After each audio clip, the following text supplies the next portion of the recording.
आपका मेरे चैनल पे बहुत बहुत स्वागत है। मैं advocate Shada Mansoori, district court Haridwar, Uttarakhand से। आज हम बात करने वाले हैं कि वो ब्याज जो आपके लोन के ऊपर लगाया जाता है, कैसे वो माफ़ किया जा सकता है, कैसे इसको हटाया जा सकता है, उसका क्या प्रोसेसर है। कभी आपके ऊपर पेनल्टी चार्जेस लगते हैं, कभी आपके ऊपर पीनल चार्जेस लगते हैं, कभी फाइन लगता है, लेट फीस लगती है, एडिशनल चार्जेस लगता है, कई कई रूप में आपके लोन पर चार्जेस लगना स्टार्ट हो जाता है। अगर आप क्वेश्चंस करें और पूछते हैं कि क्या ये लोन का जो ब्याज है वो माफ़ हो जाता है, तो मैं कहूँगा नहीं। मगर कुछ प्रोसेस है जिसके कारण से ये हटाया जा सकता है, कम किया जा सकता है, जिस जहाँ तक कि ये भी कहा जा सकता है कि आपकी जो प्रिंसिपल अमाउंट है, उसमें भी आप जब लोन सेटलमेंट करते हैं तो उसमें भी आपको डिस्काउंट बैंक देता है। उसका थोड़ा-सा कोई प्रोसेस है, वो आपको अपनाना चाहिए और इसी कारण से आपको डिस्काउंट मिल जाता है। अगर आप मेरे चैनल पे नए हैं तो उसको सब्सक्राइब कर दीजिए और बेल आइकन को ऑन कर दीजिए, जिससे वीडियो का नोटिफिकेशन आपकी स्क्रीन पर आ जाए। तो आज हम पहले ये समझते हैं कि एग्जाम्पल में आपको समझाता हूँ, सरल भाषा में सरल तरीके से समझाता हूँ, शायद आप समझ जाए कि डिस्काउंट कैसे मिलता है और लोन सेटलमेंट पर कैसे आ जाता है। अगर आपके घर के पास ने आपको किसी ने आपको आपको किसी को लोन दिया है, वो घर के पास रहता है और कुछ महीने बाद आप देखते हैं कि उसकी आर्थिक स्थिति सही नहीं है। आप उसको कर्ज कर लेते हैं, मर्ज कर लेते हैं कि यार इसकी तो फाइनेंशियल प्रॉब्लम नहीं है, इसे तो खाने का पैसा नहीं है, तो मेरा लोन कैसे देगा? मेरा जो ब्याज दिया, मैंने उधार दिया है, वो कैसे लेगा? फिर आप सोचते हो यार चल महीने का ब्याज बढ़ता जा रहा है, ब्याज को माफ़ कर देता हूँ और जो बाकी का अमाउंट है वो उस पर देता हूँ। मगर आप सोचते हैं कि जो अमाउंट आपका प्रिंसिपल बच रहा है, उसमें भी वो देने के सक्षम नहीं दिख रहा है, तो आप उसमें भी थोड़ा डिस्काउंट करेंगे, जितना आपका पैसा रिकवर हो जाए आप उतनी कोशिश करेंगे। ऐसा ही बैंक और एनबीसी कंपनी का होता है दोस्तों। तो आप कोई लोन ले लेते हैं और लोन 3 महीने तक ईएमआई नहीं भरते हैं और आपका एनपीए हो जाता है और आप पे कॉल्स आने स्टार्ट हो जाती हैं, और अगर बैंक आपकी फाइनेंशियल को देख लेता है कि हाँ ये सच में इसकी फाइनेंशियल सही नहीं है, जिस कारण से आप लोन नहीं दे पाएंगे, तो इस वजह से वो आपको लोन सेटलमेंट का ऑफ़र करते हैं।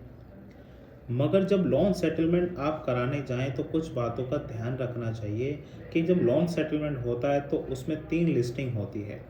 एक, जब से आपने पैसा आज तक नहीं दिया है उसका कितना बकाया है।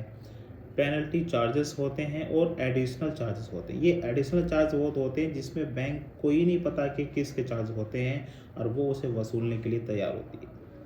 इसी वजह से जब आपकी फाइनेंशियल को बैंक देख लेता है, उसको जांच कर लेता है कि यार ये तो पैसा दे नहीं पाएगा, तो वो एडिशनल चार्जेस, पेनल्टी चार्जेस सबको ख़त्म कर देता है और आपको ऑफ़र करता है कि आप इतने पैसे दे दीजिए, रीपेमेंट कर दीजिए। मगर जब बैंक देखता है कि यार इसके तो ये आर्थिक स्थिति सही नहीं है कि ये इतने दे पाएगा, तो बैंक देखता है कि यार जितना भी रिकवर हो सके कोशिश करें कि रिकवर हो जाए, जितना वो रीपेमेंट कर सके। इसलिए प्रिंसिपल में भी आपको लोन डिस्काउंट ऑफर किया जाता है और जिससे आप लोन सेटलमेंट पे कर लेते हैं। फिर क्वेश्चंस पूछते हैं लोग कि क्या लोन सेटलमेंट के बाद हमें लोन मिल जाता है? तो मैं कहूँगा नहीं। आप जिस बैंक से लोन लेते हैं वहाँ पे आपको लोन सेटलमेंट के बाद लोन नहीं मिलता है। इसका रीज़न है कि लोन सेटलमेंट क्यों होता है। सेटलमेंट बैंक इसलिए करता है और अपना बैंक नुकसान क्यों करता है कि यार इससे पैसा नहीं है, इसको जितना हो सके इतना रिकवर कर लीजिए। जब आपके पास पैसे देने का सक्षम नहीं होता है तो आपको बैंक लोन क्यों देगा?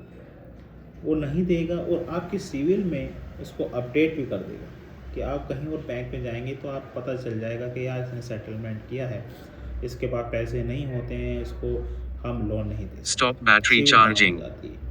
तो इसलिए आपको बाद में लोन नहीं मिलता है। हाँ, अगर आप अपने सिविल को अच्छा कर लें, सिविल के कुछ अच्छे तरीके होते हैं जिसमें मैंने वीडियो बनाई है, उस वीडियो में जाके देख सकते हैं कि अपने सिविल को कैसे अच्छा कर सकते हैं।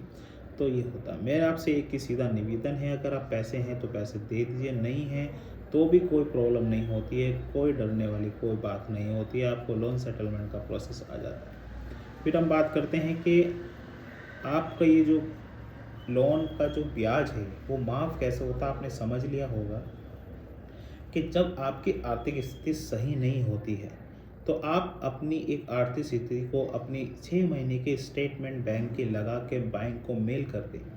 तो बैंक जब देखता है कि इसकी सेटल सच में इसकी स्थिति सही नहीं है तो वो सारे एडिशनल चार्जेस, सारे ब्याज को माफ़ कर देता है। और अगर आप प्रेयर भी करेंगे तो प्रिंसिपल से भी कुछ आपको डिस्काउंट मिल जाता है। तो यही एक तरीका होता है प्रोसेस का कि आप ऐसे अपना ब्याज माफ़ करा सकते हैं और अपना लोन सेटलमेंट करा सकते हैं और इस लोन की दुनिया से आप बाहर आ सकते हैं। अगर आपको ये वीडियो आपको अच्छी लगी हो तो प्लीज़ इसको लाइक कीजिएगा, सब्सक्राइब कीजिएगा और ज़्यादा से ज़्यादा शेयर कीजिएगा, जिससे कि उनके पास ये वीडियो पहुंच सके जो इस चीज़ से बहुत परेशान हैं। जब तक के लिए जय हिंद दोस्तों।